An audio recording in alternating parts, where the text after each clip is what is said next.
clear water that's getting sent back to the river, better than what we got coming in. So that's Can I drink out of that hose? I mean, you can. It's just going back to the river if you want to. That's all right. Hey, as a kid, I used to drink out I of the drank hose. out of the hose. There you So go. Now, were you here when they had the dedication? Because I remember Josh Stein was out here, Yeah, I and was here. the mayor were here, and everybody else. Because this was a big deal. Yep, I was out here. Alrighty. So when it comes out here, we have two different tanks. We can run them different ways. We can run them through this one and then through this one. We have found that that doesn't work well for us. We don't get enough removal, so we just go through one single vessel and have one on standby. So right now we're going through this vessel here. We have valves turned, we got them labeled. We turn the valves to where we can redirect the water. These sample taps here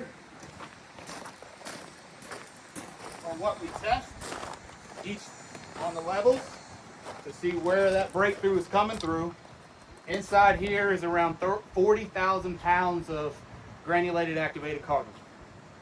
And like I said, we got 2 fresh GAC loads coming to us next week. So we'll be able to, flush them out and get them ready to go. So you're not just refilling it; you're flushing it out first, and then you're filling it up. So the reason we have to flush it out is because there's fine particles in there, the little fines, little carbon fines and stuff. So we do have to flush it first, so it doesn't get into the plant or whatnot. How does that process work? Do they come and hook up to something? Yeah, so they'll come up, they'll air hoses, and they take some of our water and they flush it in. They drain it out and then they flush it in with water. So it usually is just like this.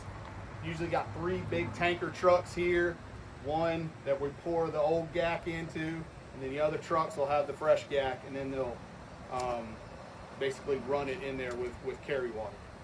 You were saying something earlier, and then now too, where you're using one at a time. This is the one we're using. Yeah. But both of them need new GAC, right? And we were talking last week or the week before about how you're going to try and get to a point where there's not that gap. Yep. Like right now, the GAC is still removing a lot, but not the 99% we want. And you're going to, can you explain that better? So what I'm going to do now is I'm replacing both of them. I will run through here until this is spent. When this is spent, I will switch over to this one, run through that, and while that is getting used, I'll get this replaced. So it's just going to be back and forth, back and forth. So there will not be a gap in production. So we'll it's still it's been here for 4 years, but it's still a trial and error. And like Mr. Bonnet said, that we're one of 3 municipalities that have GAC, or granulated activated carbon. So it's still an ongoing process and figuring out what is best and how to treat it, or how to use these systems, because there's different types of GAC systems. I believe Sanford's going to have filters like our filters that are up top.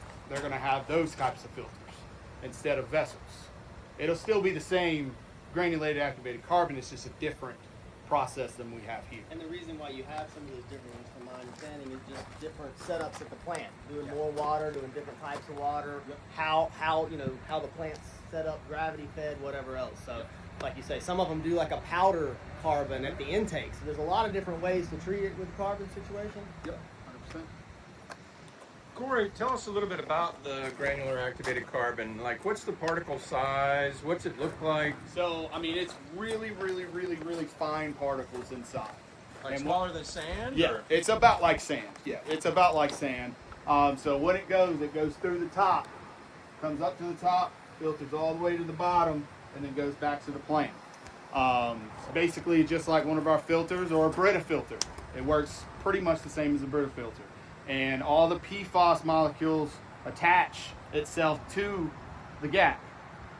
And once it hits to the bottom, that's, obviously we need to backwash. Now, we do backwash these probably once every couple of weeks because, we can't backwash the PFAS out but we can backwash, you know, the TOCs and all the other stuff that we can make this last longer.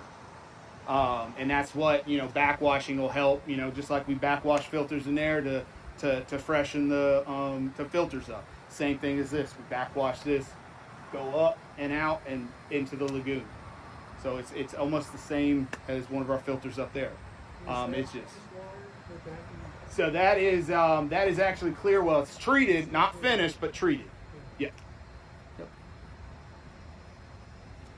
And just backwashing, is it sufficient to desorb the natural organic matter from the carbon? Well, those some of the contaminants aren't actually chemically adsorbing to the surface of the carbon. Some of them are just like a physical blockage, right? Yep. And physical that's why we gotta filtration. backwash to get it out. So it's more sedimentation than absorption. Except for the PFAS that adheres to the carbon, and then we can't backwash that out. This stays natural organic. So So it's just the tank is completely full of carbon. pretty much, it's 40,000 pounds. 40,000 pounds of carbon. Now, when we backwash, we do get, you know, some of the fines and everything, so it might go down every time we backwash, but it doesn't go down enough to where we don't have anything left in there. So is all the filters stuff the same? Because I mean, you have different layers. It's not like something here, a different type of material. It's the same. Yep. Okay. And speaking of the layers, Cory, can you tell us again how testing at different levels in the stack, why is that a good thing? Yeah, so we can tell where the breakthrough is coming to. So if we test it at level 1, it's halfway, like, okay, we might need to start getting ready to switch it over. Then when it hits here, we're like, okay, we might get another week out of it. Because we only test once a month because of the price. I mean, we could do it. It's just, it's going to be really, really expensive to test. So once it hits here, we're like, okay, we might have a week or two left. Then after that week or two, we'll switch over there, but we'll still test it to see if we have a little bit left. 9 times out of 10, it doesn't. It's already broke through. So that's when we switch it and get that fresh GAC.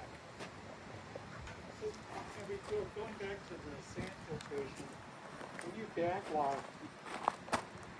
has sufficient velocity to actually suspend the particles. Mm-hmm. Is the backwash rate in this sufficient to suspend the GAC as well? Yeah, we have 2 pumps that we can get up to like 1,500 gallons a minute. Right now we're pushing 1,200 through it, so we can get up to 1,500 gallons a minute to backwash it. So when you backwash, you're suspending individual GAC. Are you then mixing GAC by putting it into suspension when it resettles? So we get it till it comes out clear. Once it comes out clear, then we'll shut it off, and that way we know that it's washed. Because once it's just the same as those filters up there. Once they get clear and pouring over to the things and coming out here clear, then that's when we know it's clean and we can stop. Same thing with these. It comes out. I mean, it comes out dirty. You see it, and that's, you know, when the filters come out. But it'll start getting cleaner and cleaner and cleaner, and that's when it usually takes about an hour to backwash these So tanks. the suspension is just the fine material, not the GAC itself. Does any GAC ever come out when Yeah. you're backwashing it? Yeah. So if it's sufficient to suspend the GAC, it's thereby mixing it, and then when it resettles, you've redistributed the breakthrough front. No, because it fluffs everything up and gets it back to compact. So whenever it does filter through, it does create channels, and that's where the breakthrough happens, and that's where we backwash to fluff it up, basically. But you're not suspending it then enough to drive a GAC particle from the bottom to near the top. But if we're backwashing it, this is still going to have enough where we can filter through and get the PFAS. I'm trying to figure out what you're talking about.